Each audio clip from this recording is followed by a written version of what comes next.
சென்னை திருவல்லிக்கேணி பார்த்தசாரதி கோயில் தேரோட்டம் இன்று வெகு விமரிசையாக நடைபெற்றது. திருவல்லிக்கேணி பார்த்தசாரதி கோயில் பிரம்மோற்சவ விழா கடந்த 31ஆம் தேதி தொடங்குகிறது. வரும் 9ஆம் தேதி வரை நடைபெறும் இந்த விழாவில் முக்கிய நிகழ்ச்சியான தேரோட்டம் இன்று காலை நடைபெற்றது. காலை 7 மணிக்கு தொடங்கிய தேரோட்டம் 4 மாட வீதிகளில் உலா வந்த பின் 8:30 மணியளவில் தேரடி வந்து சேர்ந்தது. இந்த விழாவில் ஏராளமான பக்தர்கள் கலந்து கொண்டு தேரை வடம் பிடித்து இழுத்தனர்.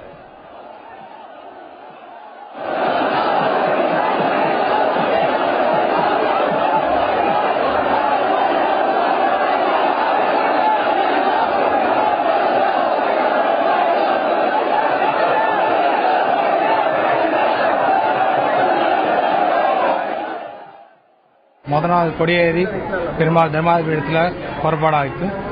அடுத்தது கருடு நல்லா சிறப்பாக ஆச்சு நம்ம கோயிலில். அதுக்கப்புறம் 7ஆம் நாள் திருத்தேர் உற்சவம். இப்போ தான் 7 மணிக்கு வடம் பிடித்து பெருமாள் திருவீதி விழா தேரில் சிறப்பாக நடந்தது.